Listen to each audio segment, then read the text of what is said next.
In response to an interview at some point, somebody said, "Why did you make this film?" I can't remember which one it was now. And he said, "That's like asking me why I fell in love with my wife. You don't always know why you do something, you just know you have to do it." You have to be in love. There has to be tremendous passion. Exactly the same as in a love affair is when you start saying, "I'm going to make such and such a film," because otherwise you don't find the energy to see this through. No love, no quality. And in Stanley's case, no love, no film. He was not interested in making just a movie. Stanley used to say, finding a good, it's easier to fall in love than find a good story, and how true that is. He was a voracious reader of novels, short stories, the Kirkus Report, anything. As Stanley said, you've got to have a story that you're just as enthusiastic about 2 years down the line as you are on the day you discover it.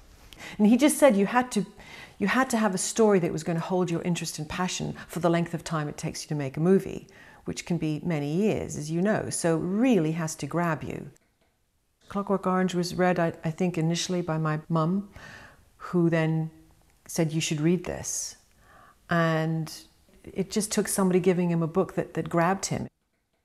Once he had fallen in love with a story, that would trigger then his interest in the environment where this story is, which is a typical reaction of any filmmaker, I should imagine. But in his case, it was, I thought, super pronounced that he dived into what would it look like and how would it look on film. Is it filmic, and how could it be lit? So any period, once it was attached to his story, became of the utmost interest. And that really ranged from World War I to the Nazis to whatever, he wanted to get it right. Stanley had a tremendously wide-ranging Catholic reading. And you might come in on a Monday morning and Stanley would say, "Hey, listen, I've spent the weekend reading up about Caesar's invasion of Britain. I think that might make a good film. Let's get everything we can on it." And then he perhaps sort of realised, perhaps not right now, it's good for that. And you'd come in on another Monday morning and he'd been reading, say, Curzio Malapart's novels, and he thought, "This is it, this is a good,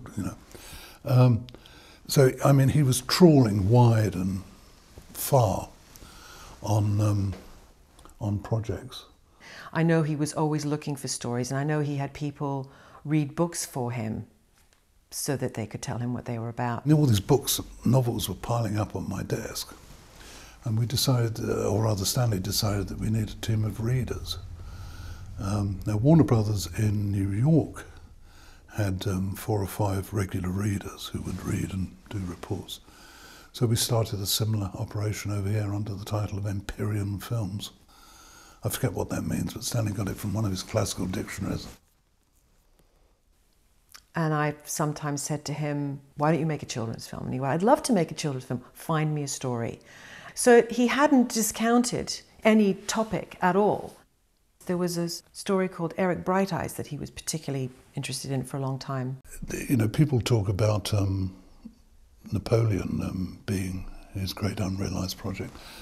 Well, it was to a certain extent, but one of his other projects, I think, which, had he lived here, I'm sure he would have done, was the Rider Haggard novel, Eric Bright Eyes, which was very, very dear to him. I mean, it's a wonderful sort of triangular love story, with a lot of action, set in 10th century Iceland. You might think, oh, that sounds a bit... Beautifully written book. It's almost as if they think that he kind of sat in some kind of tower room at 3 o'clock in the morning and got some kind of message sent from the mothership out there, and it was all kind of that kind of inspiration. But it wasn't. He'd talk about the idea, and we'd talk about the idea, and if he was in the middle of writing, he'd give me a page and say, "Read this," and I'd read it, and he said, "Now act it out," so I'd act it out. So we had that kind of thing going on all the time.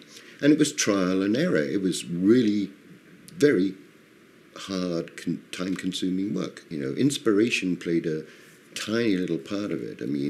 That was the seed. The rest of it came from research and actually playing around with the ideas and not allowing anything to seem outrageous, or stupid, just do them and see if they work. It was very improvisational a lot of the time. When we weren't in production, there was only 3 or 4 of us in the company. And we would do these great sort of research jobs, get as much visual stuff in as possible, researching this, researching that. So it was always focused. But then when he was working on a film, I mean, he would cast the net pretty wide and look at all the stuff and, get ideas. Sort of almost ruthless determination, to get it right. His need was for a really blinding story and that dealt with the human condition, which was always his main topic, I think, and how we all mess it up most of the time. He was, I think, generally very disappointed with commercial cinema. That, it could have been so much more and wasn't. I mean, all these, budgets and whatever that was squandered, really, on silly stories. As he used to say, the cheapest thing about filmmaking is the guy sitting behind the typewriter. Can't you get that right? A good story? He would say, I mean, what people want is not sort of special effects or this. What they want is a good story and good characterization. That's the most important thing for people.